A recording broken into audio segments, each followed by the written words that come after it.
ভারতের জাতীয় জলজ প্রাণী কোনটা? জানেন কি যে এরকম কোনো প্রাণী রয়েছে? সেটা কি? গাঙ্গেয় নদীর ডলফিন, অর্থাৎ যেগুলোকে আমরা শুশুক বলে জানি, সেটাই হচ্ছে ভারতের জলজ জাতীয় প্রাণী। কিছু প্রজাতির কচ্ছপ, কুমির, হাঙর সহ ডলফিন পৃথিবীর প্রাচীনতম প্রাণীগুলোর মধ্যে একটা। আর গঙ্গা নদীর ডলফিন বা শুশুক নামেও পরিচিত এইরকম কিছু প্রাণী, যেটা দেখতে পাওয়া যায় গঙ্গা নদীতে। বিশেষ করে ভারতের জাতীয় জলজ প্রাণী একেই বলা হয়। এটি ভারতের জাতীয় প্রাণীগুলোর মধ্যে একটা। নেপাল, ভারত, বাংলাদেশের গঙ্গা, ব্রহ্মপুত্র, মেঘনা, কর্ণফুলী নদীর মধ্যে এই শুশুক বা ডলফিন, অর্থাৎ গাঙ্গেয় ডলফিন যেটাকে আমরা বলে থাকি, অর্থাৎ শুশুক, এই প্রাণীগুলোকে দেখতে পাওয়া যায়। এগুলো হচ্ছে পৃথিবীর যে প্রাচীনতম অর্থাৎ আদিমতম জলজ প্রাণী তার মধ্যে একটা।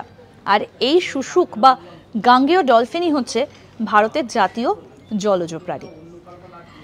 এরকম আরো অনেক অজানা আপডেট পেতে দেখতে থাকুন আজ তাক বাংলার ইউটিউব চ্যানেল। সাবস্ক্রাইব করুন, নোটিফিকেশন করতে ভুলবেন না যেন। আর শুশুক কোথায় দেখতে পাওয়া যায়? শুশুক দেখতে পাওয়া যায় গঙ্গা নদীতে। গঙ্গা, ব্রহ্মপুত্রের মতো নদীতে এদের দেখতে পাওয়া যায়। দেখতে থাকুন আজ তাক বাংলার ইউটিউব চ্যানেল।